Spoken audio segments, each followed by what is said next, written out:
સજાનંદ સ્વામી મહારાજની જય. This Vachanamrut is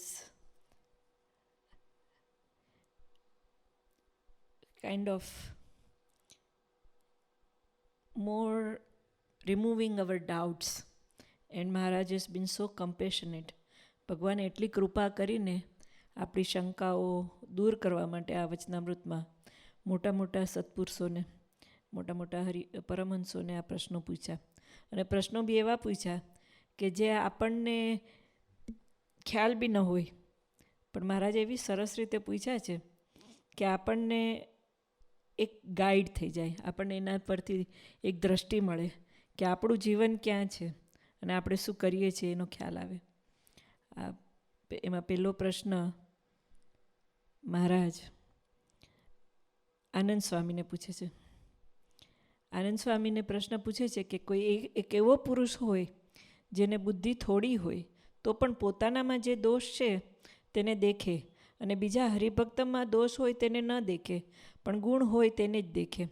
અને બીજો જે પુરુષ છે તેને તો બુદ્ધિ ઘણી છે તો પણ પોતાના અવગુણ જોતો નથી ને બીજામાં દોષ જોવે છે. એટલે અહીં મહારાજ આપણને જે વાત કરે છે કે આપણે સત્સંગ કરવા આવીએ છીએ, અને આપણે પ્રથમના 16ના વચનામૃતમાં મહારાજે કહ્યું છે કે સત અસતનો વિવેક. સૌથી પહેલાં જે આપણે જ્યાં સુધી વિચાર ન કરીએ કે મારે સત્સંગ કરવો છે, હું અહીંયા મારા કલ્યાણને માટે આવ્યો છું, એટલે સત્સંગ કરવા આવીએ ત્યારે પહેલાં એ દ્રષ્ટિ આવે કે વાય એમ આઈ હિયર. સત્સંગમાં આપણે જઈએ ત્યારે એવો પ્રશ્ન પોતાની જાતને પૂછીએ કે હું આજે વચનામૃતમાં આવી તો શા માટે આવી? ભગવાનના દર્શન કરવા, દિનકરભાઈના દર્શન કરવા, હરિભક્તોને મળવા, અને જે કાંઈ કથા વાર્તા થાય એની તરફ પોતાનું ધ્યાન રાખવા. તો એવો વિચાર કરીએ, when we think about coming to satsang, we first analyze ourselves that why are we going there? Are we going there just for dinner? Just to meet other satsangis at social level? Just to... it's a multifaceted reason why we come to satsang. If we have kids, they get good company and so on and so forth. But the main reason we come to satsang is to propagate the purity in ourselves, to move a little bit further in understanding and step towards our own liberation. And that is our main goal, to come to satsang. Because all the other things are available other places too. And still we come to satsang because by God's grace we have that understanding that if we come here, it is going to be good for our soul. So here, and so when we think like that, then naturally the second question is, how can I do that in the best way? So in first 16th, Maharaj, the Vachanamrut number first 16th, Maharaj said that there is a discrimination, vivek. આપણામાં એવો વિવેક હોવો જોઈએ કે આપણે અહીંયા આવીએ છીએ તો શા માટે આવીએ છીએ, અને શા માટે અહીંયા આવ્યાનું કારણ આપણને ખબર પડી તો એને કેવી રીતે આગળ વધારવું એનો વિવેક આપણે પહેલાં ગ્રહણ કરીએ. જેમ કોઈ છોકરી લગ્ન કરીને સાસરે જતી હોય તો એની મા એને સમજાવે કે તારા સાસરાનું ઘર છે ને પોતાનું માનજે, તારા સાસુ સસરાને, તારા મા બાપને તે જેવો પ્રેમ અને આદર આપ્યો છે એવો આપજે. એમ આપણે સત્સંગમાં આવીએ તો એવો વિવેક વિચાર કરીએ કે આપણે અહીંયા આવ્યા છે તો કેવી રીતે આપણે બેસ્ટ રીતે રહી શકીએ. તો એમાં મહારાજે વાત કરી પ્રથમના 16ના વચનામૃતમાં કે સત અસતનો વિવેક જ્યાં સુધી આપણામાં આવે નહીં ત્યાં સુધી આપણે આગળ ડગલું ભરી ન શકીએ. એટલે એને મુદ્દાનું વચનામૃત કે ફાઉન્ડેશનનું વચનામૃત કીધું હતું કે એને એ જો ફાઉન્ડેશન ના હોય, એ આધાર આપણી પાસે ન હોય તો આપણે એની પર બીજે આગળ વધી ન શકીએ. એટલે એ સત અસતનો વિવેક બહુ મોટી વસ્તુ છે. અને એમાં બે વસ્તુ યોગી બાપાએ કહી એમ, એક તો સૌથી પહેલાં કોઈના દોષ ના જોવા, કોઈનું જોવું નહીં, અને બીજું પોતાનું કરી લેવું. એટલે આ બંને વસ્તુ એકબીજાને આધારિત છે. These two things, not to see at other fault and only think about our own liberation, are interconnected. So if we do not see at other people's fault, then we have the time and resources and understanding and attention to look at our own growth. And if that becomes our prime goal, then we cannot see other people's fault at all, because our whole attention is towards what am I doing? Where am I going? So basically, once we understand those two things very correctly and follow that sincerely, then in both the things come together. The next question here, Maharaj is saying that as in first 16th, there is some person who come in satsang. They may not have intelligence or understanding of shastras or vyavharu buddhi, the things that people give more power to and more energy to. They may not have that understanding, but they do know that where they themselves are going wrong. And they only see as their own faults and think about it and introspect upon that.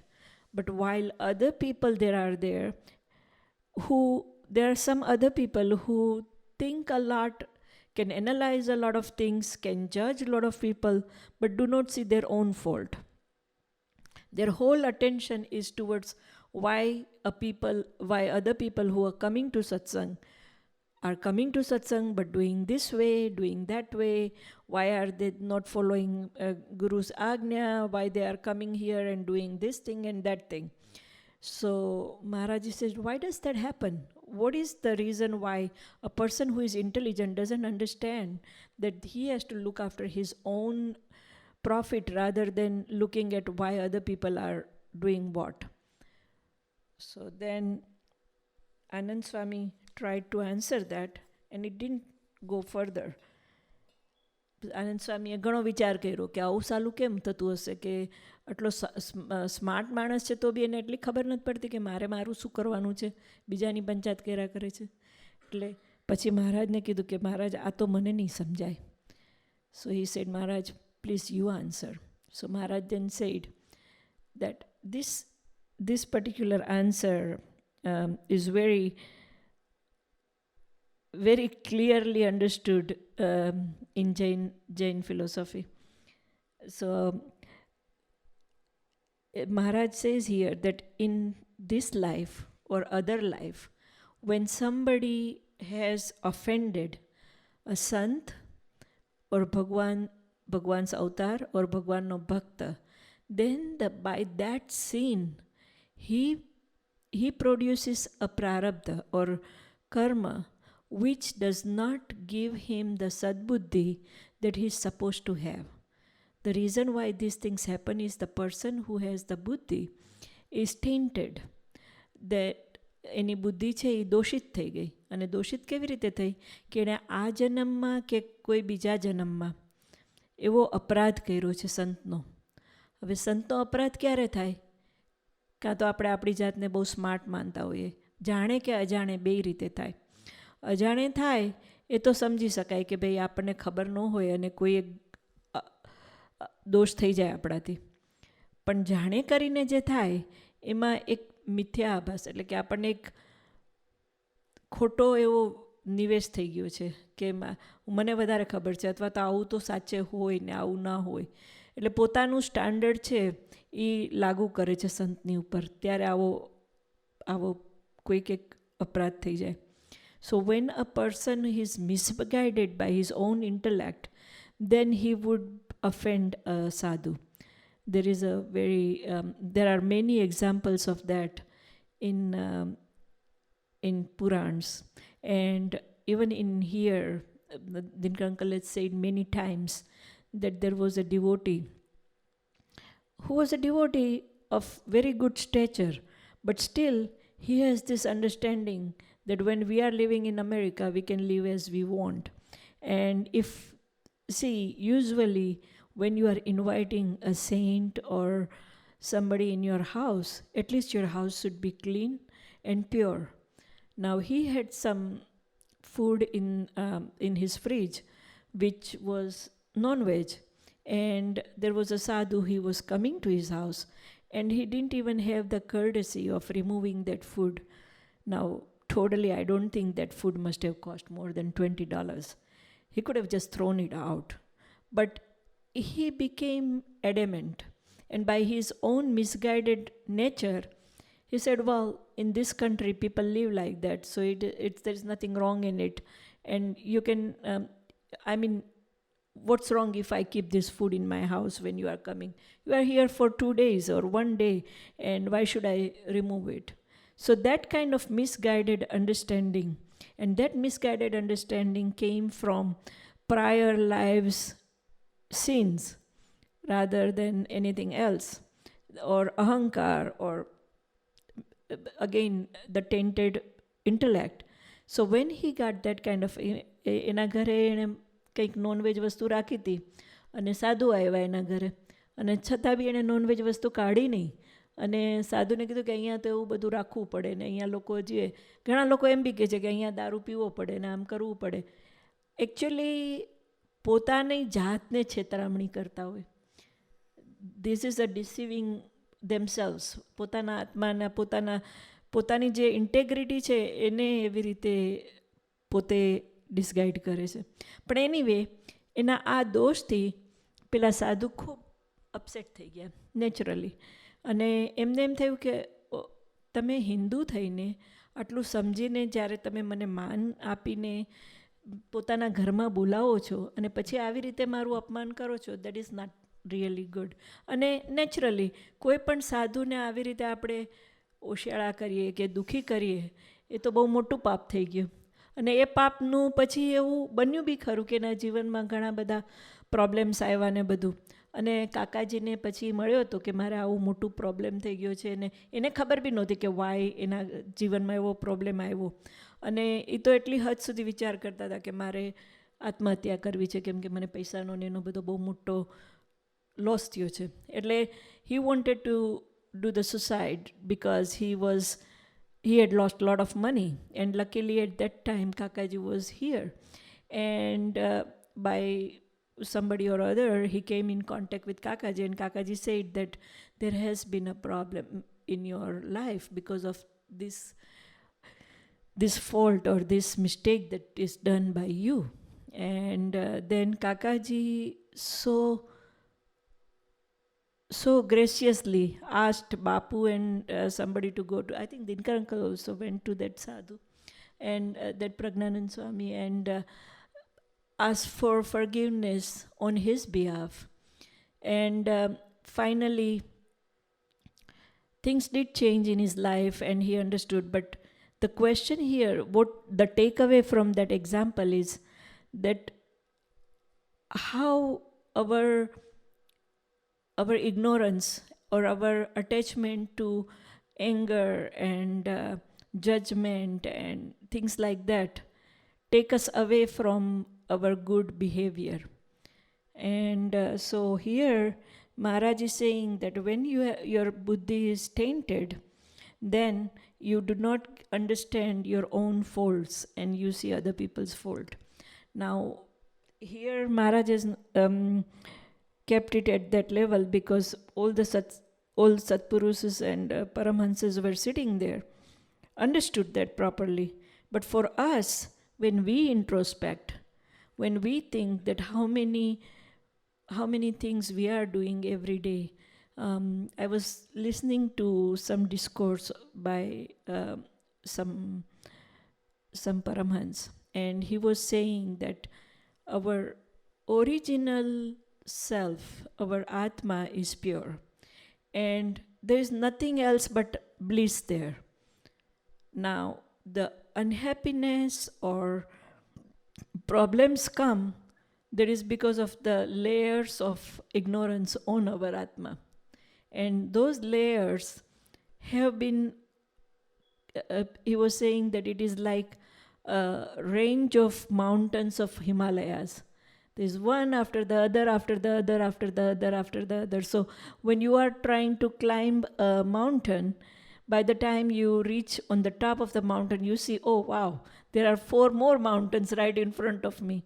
And then when you go on the tallest mountain there are 16 more mountains which are taller than that. The same way, our Atma has so many layers of these so many lives, and that is constantly guiding us into this Sansruti, means this our life, and making different kind of influences upon our life.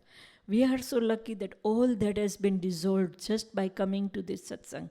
By just saying once Swami Narayan, we have removed all those millions and millions of impressions that were upon our Atma. Now our Atma had been completely clean. And still, we go out and play.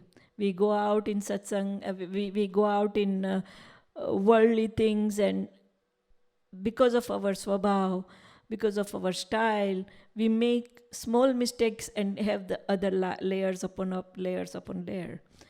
And Kakaji has given us the resolution, the solution about that.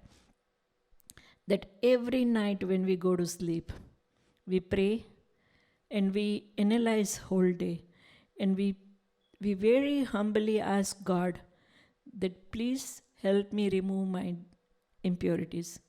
The same way, every morning we ask for forgiveness, we ask for guidance, and just by doing that, every day, whatever, when we take a bath, the whole days, whatever impurities has come upon us, we wash it out. The same way, all these layers of outside influence get washed away. So if we follow 4-point program and we do night prayers every day, because we are already in a association with Gunatit Saint, we really don't have to worry about these things. So I pray to Dinkar uncle, thank you so much that you have taken us into your shelter and you are constantly guiding us. We pray that we get the strength from you all the time to follow this niyam. Sajanand Swami Maharaj Ji.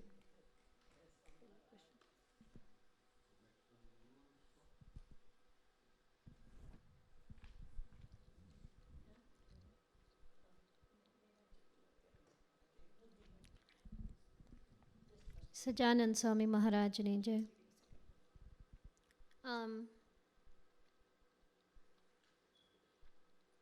In all of these questions, I think that Bhagwan was asking, the answer was pretty much, at the end of the day, to fold your hands and ask Bhagwan to have compassion and grace, and give that grace so that we can overcome. And I think that, as Harshanti had mentioned, at the end of the day, that it is only through Bhagwan that we could be so lucky to overcome any of this and to become that pure. So there is no other endeavor of our own that would make us reach to that level. And so as Harshanti had mentioned, I think night prayer is really important in this regard, that that Bhagwan is always there. Yes, Bhagwan has that compassion and he is willing to give, but we do have to go through that act of asking for it. Yes, we have to do that introspection. We have to admit that maybe I have a fault. Maybe I don't know it's there, but whatever fault I have, just remove it. As Bhagwan saying in this Vachnamrit. And so, this is the key, that we have to at least make that effort and have that sincerity that, to want to change. And there was maybe last week, I think last week, there was this one thing on WhatsApp. I'm sorry, I'm reading WhatsApp stuff in Sabha. But I thought it was nice. And the question was, it was about the Uddhav Gita. And why did Krishna not save the Pandavas when they played dice with Duryodhana and Shakuni? It's a wonderful explanation by Krishna himself. And I, think we can all realize that this is someone's interpretation. But from his childhood, Uddhav had been with Krishna, charioting him and serving him in many ways. He never asked for any wish or boon from Sri Krishna. When Krishna was at the verge of completing his avatar, he called Uddhavji and said, "Dear Uddhav, in this avatar of mine, many people have asked and received boons from me, but you never asked me anything. Why don't you ask something now? I will give you. Let me complete this avatar with the satisfaction of doing something good for you also." Even though Uddhav did not ask anything for himself, he had been observing Krishna from his childhood. He had always wondered about the apparent disconnect between Krishna's teachings and actions, and he wanted to understand the reasons for the same. He asked Krishna, "Lord, you taught us to live in one way, but you lived in a different way. In the drama of the Mahabharata, in the role you played, in your actions, I did not understand many things. I am curious to understand the reasons for your actions. Would you fulfill my desire to know?" Krishna said, "Uddhav, what I told Arjun during the war of Kurukshetra was the Bhagavad Gita. Today, my responses to you would be known as Uddhav Gita. That is why I gave this opportunity to you. Please ask without hesitation." Uddhav starts asking, "Krishna, first tell me who is a real friend." Krishna says, "The real friend is one who comes to the help of his friend in need, even without being called." So Uddhav says, "Krishna, you were a dear friend of the Pandavas. They trusted you fully as Apad Bandhava, protector from all difficulties. Krishna, you not only know what is happening, but you know what is going to happen. You are great jnani. Just now, you gave the definition of a true close friend. Then why did you not act as per that definition? Why did you not stop Dharmaraj from playing the gambling game? Okay, you did not do it. Why did you not turn the luck in favor of Dharmaraj, and by which you would have ensured that Dharma wins? You did not do that also. You could have at least saved Dharmaraj by stopping the game after he lost his wealth, his country, and himself. You could have released him from the punishment for gambling. Or you could have entered the hall when he started betting his brothers. You did not do that either. At least when Duryodhana tempted Dharmaraj by offering to return everything lost if he betted Draupadi, who always brought good fortune to the Pandavas, you could have intervened, and with your divine power, you could have made the dices roll in a way that is favorable to Dharmaraj. Instead, you intervened only when Draupadi almost lost her modesty, and now you claim that you gave clothes and saved Draupadi's modesty? How can you even claim this? After her being dragged into the hall by a man and disrobed in front of so many people, what modesty is left for a woman? What have you saved? Only when you help a person at the time of crisis can you be called Apad Bandhava. If you did not help in the time of crisis, what is the use? Is it dharma? As Uddhav posed these questions, tears started rolling from his eyes. These are not the questions of Uddhav alone. All of us who have read Mahabharata have had these questions. On behalf of us, Uddhav had already asked Krishna. Bhagavan Krishna laughed. Dear Uddhavji, the law of this world is, only the one who has vivek, intelligence through discrimination, wins. While Duryodhana had vivek, Dharmaraj lacked it. That is why Dharmaraj lost. Uddhav was lost and confused. Krishna continued, while Duryodhana had lots of money and wealth to gamble, he did not know how to play the game of dice. That is why he used his uncle Shakuni to play the game while he betted. That is Vivek. Dharmaraj also could have thought similarly and offered that I, his cousin, would play on his behalf. If Shakuni and I had played the game of dice, who do you think would have won? Can he roll the numbers I am calling, or would I roll the numbers he's asking? Forget this. I can forgive the fact that he forgot to include me in the game. But without Vivek, he did another blunder. He prayed that I should not come to the hall, as he did not want me to know that through ill fate he was compelled to play this game. He tied me with his prayers and did not allow me to get into the hall. I was just outside the hall waiting for someone to call me through their prayers. Even when Bhim, Arjun, Nakula, and Sahadeva lost, they were only cursing Duryodhana and brooding over their fate. They forgot to call me. Even Draupadi did not call me when Dusashan held her hair and dragged her to fulfill his brother's order. She was also arguing in the hall based on her own abilities. She never called me. Finally, good sense prevailed. When Dusashan started disrobing her, she gave up depending on her own strength and started shouting, Hari Hari, Abhayam Krishna Abhayam, and shouted for me. Only then I got an opportunity to save her modesty. I reached as soon as I was called. I saved her modesty. What is my mistake in this situation? So Uddhavji replied, wonderful explanation, Kanna. I am impressed.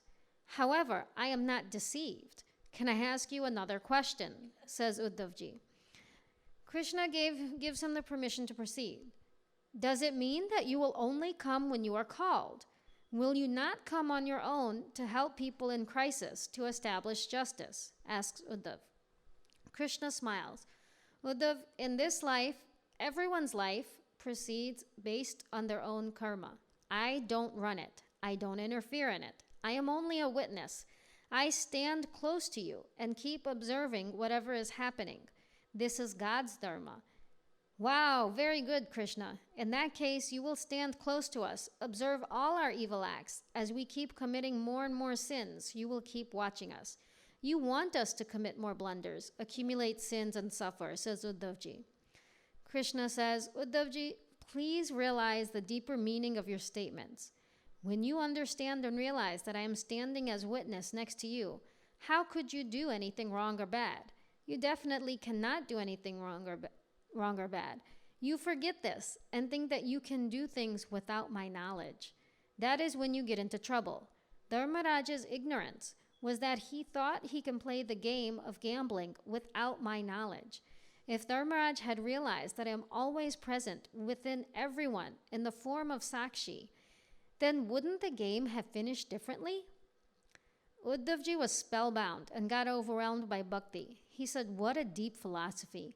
What a great truth. Even praying and doing puja to God and calling him for help are nothing but our feelings or beliefs. When we start believing that nothing moves without him, how can we not feel his presence as witness? How can we forget this and act? Throughout the Bhagavad Gita, this is the philosophy Krishna imparted to Arjuna. He was the charioteer as well as guide for Arjuna, but he did not fight on his own. Realize that the ultimate Sakshi or witnesser within and without you, and merge in that God consciousness, discover thy higher self, the pure love and blissful supreme consciousness, and this ends with Tattvamasi. And Tattvamasi. And so I just thought that was a very nice explanation that, yes, Bhagwan is always there, but it takes that step of asking, and that, requires some level of introspection, some level of humility, a level of bhakti and mahima, and, understanding, yes, that, Bhagwan is everywhere and ever present, but if we truly rely on him and not our own endeavors, then he would give us the grace. Sajanan Swami Maharajani Jai.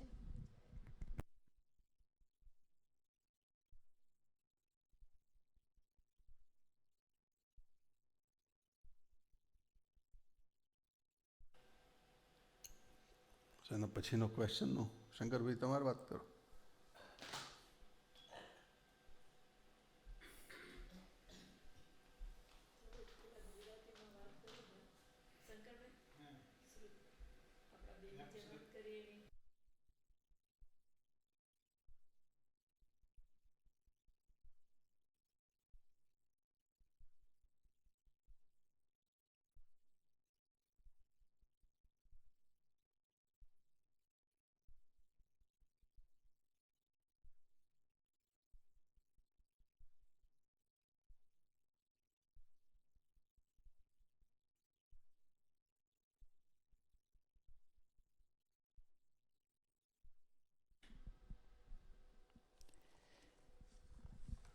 આજે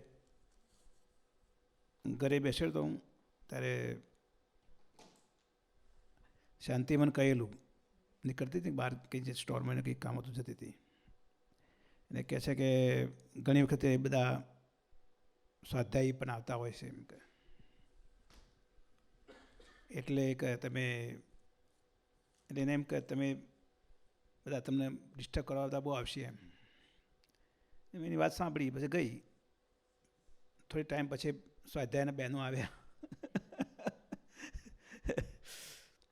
તો પહેલાં 2 બહેનો આવ્યા પછી મારું door ખખડાયું પછી ખાસ વાર હું બહાર ઉભો રહ્યો પણ કોઈ આવ્યું ના કેમ કોઈ આવતું નથી ઘણી વખતે અમારા બીજા એટેન્ડન્ટ ખરા ને એના કોઈ સંબંધી આવ્યા વખતે ખોટું બેલ મારી દે એટલે હું બહાર જઈને જોતો તો કોણ હતું પછી બહેનો ધીરે પેલા હોલમાં દેખાવા મળ્યા કારણ કે આપણે બધા બહાર જોતા હોય બીજાની પછી 2 બહેનો આવ્યા પછી પાછળથી બીજા 2 બહેનો આવ્યા 4 બહેનો આવ્યા એટલે પહેલાં તો મને એમ થયું કે 2 બહેનો આવ્યા છે એટલે એમ કહી દઉં કે મેં શાંતિએ કહેલું ને કે બધા તમને એ કરશે એમ કીધું શાંતિ તો એમ કે બહાર ગઈ છે એટલે એમ કે બહેનો જોડે વાત કરવા આવ્યા છે એમ કે એટલે પછી બીજા બહેનો આવ્યા એટલે બધા 4 જણ આવ્યા છે હવે ને સ્વાધ્યાયી છે બધા તો મારે એમને એમ કે ઘરે આવ્યા છે અતિથિ દેવો ભવ હવે આવું ના કહી દે પારી કે તમે ના આવો ઘરમાં શાંતિ ઘરે નથી તો પણ મેં કીધું ચલો હવે આવે છે તો આવો તારો ભગવાન દર્શન કરીને જાય આપણે ભગવાનની મૂર્તિ ખરી સ્વામિનારાયણ ભગવાનની એટલે એ બધા 4 આવ્યા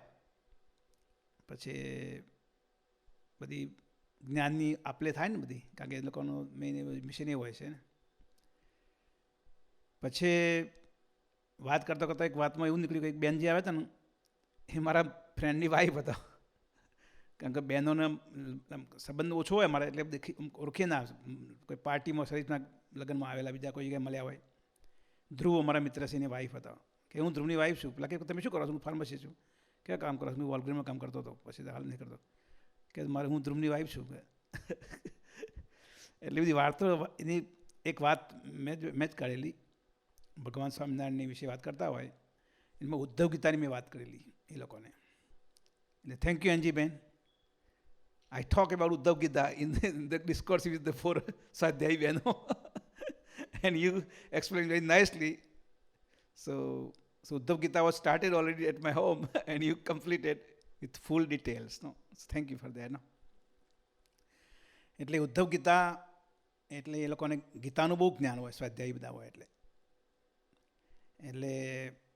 સ્વામિનારાયણ ધર્મ વિશેની જે એમની જે માન્યતા હોય અથવા તો જે મૂર્તિ પૂજા કરતા હોય જે ભક્તિ માર્ગમાં હોય એ બધા જ્ઞાનના અંદર વધારે પડતું અને જ્ઞાન કેવું પાછું કે વ્યવહારિકતામાં કેવી રીતે જ્ઞાનનો ઉપયોગ થાય ગીતાનો ઉપયોગ ભાગવતનો વેદનો જ્ઞાન જે બધા છે બધા એનો એમ કે જીવનમાં કેવી રીતે ઉપયોગ થાય દુનિયાના જીવોને કેવી રીતે સુખી થવાય કરે જેમ ક્રિશ્ચિયન ધર્મવાળા કરે છે ને બધા મદદ કરે બધાને એટલે કે જ્ઞાનનો ઉપયોગ એમ કે વ્યવહારિક જીવનમાં કેવી રીતે ઉપયોગ થાય એનો એ લોકોનો આશય વધારે હોય છે પણ એ લોકો શું ભૂલી જાય છે ભગવાનની ભક્તિ ભગવાન પ્રત્યેનો જે પ્રેમ ખરો ને શુષ્ક જ્ઞાનથી જાય છે it's a dry knowledge they forget about the compassion with the God ભક્તિનો અભાવ આવી જાય છે એટલે મંદિરોમાં આવતા નથી લોકો કે એ લોકો ભગવાનની જે ભક્તિ ખરી ને કીર્તન ભક્તિ છે નવધા ભક્તિ છે એ બધું કરતા નથી અને એ રીતે એમ સમજે છે કે અમે જે કરીએ છીએ એ બધું સરસ છે એટલે મેં વાતમાં બધી આ ભગવાનની મહિમાની ભગવાન સ્વામિનારાયણ એટલે પેલા બેન વચ્ચે બોલાઈ જાય હા કોઈ મોટા સંતો આવું જ કરે હું ભગવાનની વાત કરું એટલે એ સંત ભગવાનને કહે અને એની રીતે એનું નિરૂપણ કરે એ એની પકડ ના મૂકો હું મારી પકડ ના મૂકું એટલે કલાક જેવું ચાલ્યો અને સરસ સત્સંગ કર્યો મેં એટલે કોઈ આમ એવું આર્ગ્યુમેન્ટ નહીં કે એવું હાર્ડ ડિસ્કશન નહીં પણ એ એમનો મસાલો કાઢે ને હું મારો મસાલો કાઢે રાખું અને એ રીતે કલાક ઉપર કર્યું પછી લોકો ગયા પછી શાંતિ આવી ઘરે એટલે કહેવા શું માગું છું કે દરેક જણા પોતાનો મસાલો કે પોતાનું જે જ્ઞાન એ વેચતા હોય અને આપણે પણ ભગવાનની સ્વામિનારાયણના આશ્રિત છીએ બધા એટલે આપણે કંઈ નવો મસાલો બહારથી લાવવાનો નથી જે આપણે જાણ્યું છે અમે હમણાં દિનકર બી આવ્યા પહેલાં જ વાત કરતા હતા કિરણબેન જોડે નંદાબેનના વાસંતીબેન બેઠા હતા ને એટલે હું ઇન્ડિયા જાઉં ને એટલે બધા હું જે વાતો કરું બધી કે વતનામતનો આધાર હોય આપણો શિક્ષાપત્રી હોય કે મોટા પુરુષની વાણી સાંભળી હોય આપણે તો બધા પૂછે મને ઘણા બધા ઇમ્પ્રેસ થઈ જાય, પછી કે તમે બહુ શાસ્ત્રોનો અભ્યાસ કર્યો લાગે છે એમ. હવે શાસ્ત્રો તો મેં કદાચ વાંચ્યા જ નથી, ને તો મેં વેદ વાંચ્યા છે, ને તો મેં ભાગવત વાંચ્યું છે, ને તો મેં એક 6ઠ્ઠા ધોરણ ભણતો હતો ત્યારે મહાભારત વાંચેલું, રામાયણ પૂરું વાંચ્યું નથી, અને કોઈ એવા વેદ કે એવા બધા પુરાણો મેં વાંચ્યા નથી. તો પછી પેલા ભાઈને એમ કેમ થઈ જાય છે કોઈને કે તમે શાસ્ત્રોનો બહુ અભ્યાસ કર્યો છે. એટલે હું મજાક કરતો એમને મારી જે રિયાલિટી હું ખોટો દંભ ઊભો ના કરું કોઈને. હા તમે બરાબર કહો છો, મેં બહુ અભ્યાસ કર્યો છે, એ દંભ કહેવાય ને, અથવા તો એ સુડો, એટલે જેને કહે ને એક તમે ખોટી પોતાના વિશેની માયાજાર ઊભી કરો છો, સામાવા વ્યક્તિવાળા છે, એટલે ખોટું બોલો છો. એટલે મને સાચું બોલવાની ટેવ, એટલે હું સીધું કહી દઉં કે તારે સાંભળવું છે, એટલે કે હા સાંભળવું છે. મેં એક જ શાસ્ત્રનો અભ્યાસ કર્યો છે, દિનકર શાસ્ત્ર. એવું જ કહેવું, કારણ કે જે સત્ય વસ્તુ આ છે કે હું 83માં આવ્યો, એના પછી સત્સંગમાં કાકાજીને મળ્યો, દિનકરભાઈનો. કાકાજી તો અહીંયા બહુ રહેતા નહોતા, કાકાજી તો આવે પછી વિચરણમાં પછી જતા રહે, એમ 3 વખત કાકાજી મળ્યા 3 વર્ષે, 83, 84, 85. એટલે કંઈ કાકાજીનો મેં સમાગમ નથી કર્યો ખરેખર તો, કાકાજીનું દર્શન કર્યો છે, કાકાજીએ મને શક્તિપાત કર્યો. સમાગમ કોનો કર્યો તો દિનકરભાઈનો. એને 83માં તું હાવ નવરો હતો, ધંધો વેચી મારે તો. એટલે જેમ ઉદ્ધવ ગીતા છે ને જેવી, કુસુમબેન ખબર છે, કુસુમબેન સાક્ષી છે કે હું કેટલા પ્રશ્નોની જડી વરસાવતો હતો દિનકરભાઈના ઉપર, અને દિનકરભાઈ કેટલા શાંતિથી એના જવાબ આપતા હતા. ભગવાન સ્વામિનારાયણ ભગવાન કેમ છે? શું કૃષ્ણ ભગવાનના પછી સ્વામિનારાયણ ભગવાન આવ્યા અને તમે ભગવાન કેવી રીતે કહો છો? અવતારના અવતારની પછી વાત, એ જ પહેલાં વાત પ્રશ્ન હોય ને. દિનકરભાઈ કે પછી આપણે જવાબ આપતા હોય, પછી કે પ્રશ્ન બીજો પૂછું, જેમ કૃષ્ણ ભગવાને મોરલી પકડી હતી, વગાડી હતી, અને જે લીલાઓ કરી હતી બધી, એવી ભગવાન સ્વામિનારાયણે કરી છે એમ કે? એની દિનકરભાઈ કે હા એમને કરી છે એવી. સી કેવા પ્રશ્નો છે મારા, કોઈ બી માણસના પ્રશ્નો છે આ. એટલે જ્ઞાન લેવું, પ્રશ્નો કરવા તો જ જ્ઞાન થાય ને.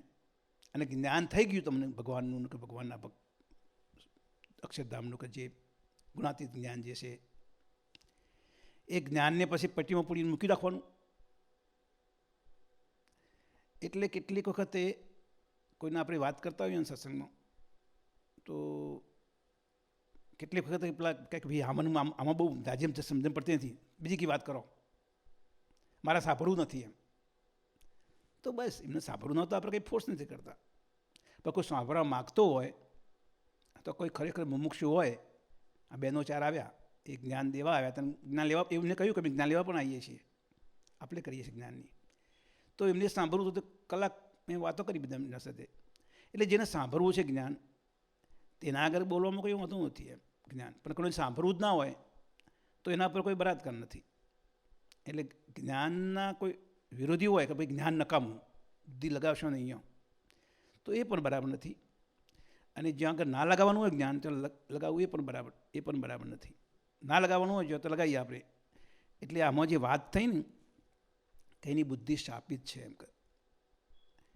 એટલે કોઈના ગુણનું વર્ણન કરવું સત્સંગમાં, અને કોઈનો સારો ગુણ હોય એનાથી રાજી થવું, એ સત્સંગની રીત છે. કોઈના સારા ગુણ હોય એનાની ઈર્ષા કરવી, અને પછી એક સારા ગુણનું ઊંધી રીતે પ્રતિપાદન કરવું. હું એક્ઝામ્પલ આપું, કોઈ શિક્ષાપત્રી પાડતો હોય, એક સારો ગુણ છે, પાડવી જ જોઈએ ને. પછી તમે એમ કહો કે મોટા પુરુષને જઈને કહો, કમ્પ્લેન કરો કે તમે આને શિક્ષાપત્રી પારા છે ને બહુ વધારે પડતી, તેને સત્વગુણ વ્યાપી જશે વધારે. એટલે એનું સત્વગુણ છે ને થોડો ઓછો થાય ને એટલા માટે એને થોડો લસણ ડુંગળી ખવડાવો, આજે ડુંગળીના પીઝા ખવડાવો એને. એ લસણ ડુંગળી નહોતો ખાતો, એનો ગુનો હતો. એટલે આવી કેટલીક વસ્તુઓ આપણે શું કરીએ, આને બહુ જ્ઞાન થઈ ગયું છે ને તો એની બુદ્ધિ બંધ કરી દે. શું ભાઈ તમને શું પ્રોબ્લેમ છે એના જ્ઞાનનો? કોઈનું જ્ઞાન બહુ થઈ ગયું હોય, ભગવાનનું ગુણાતીત જ્ઞાન દિનકરભાઈ નથી થયું. દિનકરભાઈએ આ બધું મહારાજનું જ્ઞાન લીધું છે, ગુણાતીત જ્ઞાન. એમાં કોઈ છે એવો દુનિયામાં કે દિનકરભાઈ કરતાં વધારે ગુણાતીત જ્ઞાનનો માહિર હોય? હું તો જાણતો નથી કોઈને, અનજાણતો હોય તો એના ત્યાં હશે, મંદિરમાં કે મઠમાં હશે. કે હું તો જેને જાણું છું એનું હું માનું છું એવું કે એના જેવો કોઈ ગુણાતીત જ્ઞાનમાં કોઈ પારંગત નથી. હવે એનું જ્ઞાન હું જે લેવું અને બીજાને કહેવું તો કોઈનો ગુનો કર્યો મેં? એટલે આવી કેટલીક વાતો છે ને સત્સંગની અંદર, એ રોંગ ડિરેક્શનમાં જતી હોય છે અને ના જે અણસમજો પેદા કરે છે સત્સંગમાં. અને જે સારો છે એના દોષ બતાવે છે બધા, અને જે સાચી વસ્તુ ના હોય એને જે સત્ય વસ્તુને ઢોકી દેવામાં આવે. એટલે એનાથી સત્સંગની જે શોભા કે સત્સંગનો જે વિકાસ કે સત્સંગનો જે જીવનો જે સત્સંગ થવો જોઈએ એ થતો નથી. પછી તો કેવું છે કે એવું બાહ્ય સત્સંગ તો આખી દુનિયા કરે જ છે. એટલે એનો તો મતલબ એવો થયો કે જે મંડળ મોટું હોય એનો સત્સંગ સારો કહેવાય, એવું થયું ને. એટલે દિનકરભાઈએ જ્યારે કાકાજીએ દેહ મૂકી દીધો ને, શ્રદ્ધામગમન કાકાજી થયા ત્યારે પહેલા વર્ષે બાપુ આવ્યા હતા 86માં, જે શિબિર રાખી હતી ને એના પછી બાપુ આવેલા અહીંયા. તો દિનકરભાઈએ પ્રશ્ન કરેલો બાપુને કે તમારે હવે કયો પ્રકારનો સત્સંગ કરવો છે, ક્વોન્ટિટેટિવ કરવો છે કે ક્વોલિટેટિવ કરવો છે? This was question ask by Dinkarbhai to Bapu. દિનકરભાઈને પાસે એ ગુણાતીત જ્ઞાન, કાકાજીની જે બધી રહસ્યમય જ્ઞાન એ બધું જ છે. પણ એમને બાપુને કેમ આવો પ્રશ્ન પૂછ્યો કે દિનકરભાઈને તો સત્સંગ વધારવો પણ નથી કે સત્સંગ ઘટાડવો પણ નથી, એમને શું કરવું છે એ કોઈને ખબર પડતી નથી, આપણને ખબર નહીં પડતી. દિનકરભાઈએ બાપુને પૂછ્યું. હવે આપણે જ કન્ફ્યુઝ છીએ કે આપણે ક્વોલિટેટિવ સત્સંગ કરવો છે કે ક્વોન્ટિટેટિવ સત્સંગ કરવો છે, આપણે જ ખબર નથી. એને તો પ્રશ્ન પૂછ્યો આપણને, પણ આપણને જે કન્ફ્યુઝ છીએ આપણે. એટલે આ સત્સંગની અંદર દિનકરભાઈએ બંને એવેન્યુ ખુલ્લા રાખેલા છે. તમારે ક્વોલિટેટિવ સત્સંગ કરવો તો એ પણ હાજર છે તમારી પાસે, તમારે ક્વોન્ટિટેટિવ સત્સંગ કરવો છો એ પણ એને આવડે છે. He is a master in management. હું તો કોઈ જોતો નથી દિનકરભાઈના કરતા મેનેજમેન્ટમાં જે માહિર હોય આટલો બધો કોઈ. He know how to delegate the people, he know everything. એટલે વ્યવહારિક જગતનો જે સત્સંગ છે એ પણ એમ કરવો તો અમેરિકાની અંદર નંબર 1 મંડળ ઊભું કરી શકે એવી કેપેસિટી ધરાવે દિનકરભાઈ. અને ક્વોલિટેટિવ તમારે ગુણાતીત જ્ઞાન જોતું હોય અને ગુણાતીત સ્વરૂપ બનવું જ હોય, જે ભગવાનની મૂર્તિનું એ સુખ લે છે એવું સુખ તમારે લેવું તો એ આપવા પણ શક્તિમાન છે. એટલે એવું નથી કે એનામાં એક જ અંગ છે ને આ અંગ નથી. જે આમાં વાત કરીને નિત્યાનંદ સ્વામીનો પ્રશ્ન પૂછે છે કે 4 પ્રકારના જે વાત કરીને કે જ્ઞાન, વૈરાગ્ય, ભક્તિ અને ધર્મ, એ ભગવાનને પામવાનો આ ઉપાય છે કે બીજો ઉપાય છે? દિનકરભાઈ પાસે 4 વસ્તુ છે, 4માં એ પારંગત છે. જે 5 મુખ્ય અંગ છે, જે 5 વર્તમાન કીએ જે સાધુનો, એમાં એ એક્સ્ટ્રીમિટી પર ગયેલા છે. ત્યારે ભગવાન કહે છે તો પછી આ ભગવાનનો આશ્રય કરીને જે કલ્યાણ થાય છે એનું શું સમજવું? એટલે ભગવાને પછી એનો નિત્યાનંદ સ્વામીને જવાબ આપ્યો. નિત્યાનંદ સ્વામી ઘણો બધો ટ્રાય કર્યો સમજાવવાનો કે ભાઈ ભગવાનના આશ્રય કરીને કલ્યાણ થાય છે જીવનું, કે આ જ્ઞાન, વૈરાગ્ય, ભક્તિ કરીને થાય છે, સાધન કરીને થાય છે. તો ભગવાને પછી બ્રહ્માજીનો એક્ઝામ્પલ આપ્યો. He is expert. બ્રહ્માજીને ભગવાને શક્તિ આપી. એટલે બ્રહ્માને ભગવાને પોતાનામાં જે પાવર હતા બધા એ આપ્યા અને સમર્થ કર્યા, અને દેવતાઓને પણ એવા પાવર આપ્યા, પણ એ લોકો ભગવાનની આજ્ઞાથી કરતા હતા તો એ પાવર જળવાઈ રહ્યો. પણ ભગવાનની આજ્ઞા વગર હઠ પકડીને જે હતા અસુરો બધા એ તપ કરે, પછી હઠ કરીને પાવર મેળવે. એટલે એવા જે પાવરવાળા જે હતા એની ભગવાન વાત નથી કરતા. ભગવાનના જે ભક્ત હતા, બ્રહ્માજી, આવા દેવતાઓ બધા, અને એમને જે પાવર મળ્યા એ પાવરનો એમને ભગવાનની પ્રસન્નતાને અર્થે જ ઉપયોગ કર્યો છે. એમને ભગવાનના હામાં પડવાનો માટે ઉપયોગ નથી કર્યો. અને એમનો આશય પણ એવો નહોતો. એટલે ભગવાને રાજી થઈને આ લોકોને બધા પાવર આપેલા છે. અને એ ભગવાનના ભક્તનું લક્ષણ છે કે ભગવાનની જે યોજના હોય, ભગવાનની જે મરજી હોય, ભગવાનની જે પ્રસન્નતા હોય, એ અર્થે પોતાની જે શક્તિ ભગવાને જે આપી છે, હું વિચાર એ કરું છું કે મારામાં જે કંઈ આવડત છે, કંઈ જ્ઞાન છે, એ હું દુકાનમાં લેવા ગયો તો મને ભગવાને કૃપા કરીને જન્મથી આપી છે. એમાં કંઈ મારું કંઈક સામર્થ્ય નથી, ભગવાને મને જ્ઞાન આપ્યું છે. હવે આ જ્ઞાનનો ઉપયોગ મારે લડવા માટે કરવો કે ભગવાનની ભક્તિ માટે અથવા જ્ઞાનનો ભગવાનનો મહિમા વધારવા કરવો કે મોટા પુરુષની પ્રસન્નતાર્થે મારે કરવો, એ મારા ઉપર આધાર છે ને. એટલે આ પ્રશ્નની અંદર તમારી પાસે જે સાધન છે, જ્ઞાન, વૈરાગ્ય, ભક્તિ, ધર્મ, એમાં બધું સરખું ના હોય. કોઈનામાં ભક્તિ વધારવો હોય, કોઈનામાં જ્ઞાન વધારવો હોય, કોઈનામાં વૈરાગ્ય વધારવો હોય, અને કોઈનામાં ચારે ચાર સરખો હોય, કોઈનામાં સૌથી ઉત્તમ પણ હોય. તો એનો ઉપયોગ ભગવાનની પ્રસન્નતાર્થે કરવામાં આવે, એ ભક્તનું લક્ષણ છે. એટલે દિનકરભાઈને હું એ જ પ્રાર્થના કરું છું, કાકાજીને પણ અખંડ એ પ્રાર્થના કરતો રહું છું કે મને જે કંઈક આવડત છે મારામાં, અથવા મને કંઈક તમે કંઈક આપ્યું છે, એનો ઉપયોગ તમારી પ્રસન્નતાને અર્થે થાય. આ વાતના જે પ્રશ્નનો જે ઉત્તર આ જ છે કે ભગવાનની પ્રસન્નતાર્થે અખંડ. એટલે એની અંદર કેવું થાય છે, કેટલીક વસ્તુ જ્યારે આપણે પોતાની પ્રસન્નતાર્થે કરીએ છીએ ત્યારે આપણને અંદર એક એવો ઉદ્વેગ પેદા થાય છે. એટલે ત્યાં આગળ અંતરદૃષ્ટિનો જે કાકાજીનો 4 પોઈન્ટ પ્રોગ્રામ સાહેબને જે કહ્યો, એ નવો જે ભક્ત આવ્યો હોય ને, એને તો તમારે આ ખાસ કહેવું પડે, કારણ કે એ બધો કર્મનો ઢગલો લઈને આવ્યો છે. એટલે એને તો બારવાનું રોજ કહેવું પડે, કારણ કે એનો તો ઢગલો મોટો છે. પણ જે ભક્તિમાં વર્ષો થઈ ગયો એનો, અને એક લેવલમાંથી બીજા લેવલમાં ગયો, એ જો રાત સુધી વાટ જોવે ને, સાંજ પડે તો સુધી વાટ જોવે ને, ઇટ્સ ટુ લેટ. કે હજે કરશું, અત્યારે તો દિવસે તો જે કરવું એ કરી નાખો, સાંજે પ્રાર્થના કરી લઈશું. એમ ના ચાલે. ભગવાનનો ભક્ત થયો એને તો જે જ્યારે ક્રિયા કરતો હોય, એ ક્રિયાના ટાઈમે જો ભૂલ થાય ને તો તરત જ પાછો વળી જાય અને એ વખતે અંતરદૃષ્ટિ કરી લે. તો એ ઉચ્ચ કોટીનો ભક્ત થયો. અને જે ગુણાતીત જ્યારે થાય છે એ ભૂલ કરતો નથી. કેમ? કારણ કે એની તો એવરી સેકન્ડ ભગવાનમાં જ હોય છે. પણ એવું જે ભગવાનમાંથી આવન જવન થતું હોય થોડું સેકન્ડ, તો સેકન્ડ અંતરદૃષ્ટિ કરવી એ ઉત્તમ ભક્તનું લક્ષણ છે. અને ભક્ત છે, ગુણાતીત પુરુષ છે, એની તો વાત જ નથી કંઈ થાય એવી.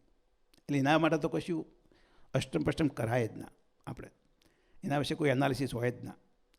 આ જે બધું એનાલિસિસ હોય છે, આ બધી જે સત્સંગની અંદર જે આપણને કોઈ ઉચ્ચ દેખાય છે, કોઈ થોડું નાનું, એ બધું એની પોતાની જે ક્રિયાઓ છે, એની પોતાની જે ભક્તિ છે, જે આપણે જે દેખીએ છીએ બધું, એ બધી દરેકની પોતાની જે ચૈતન્ય, પ્રગતિ કરતો ચૈતન્ય જે પપ્પાજી કહે છે, એ દરેકની જુદી જુદી એક મેથડ હોય.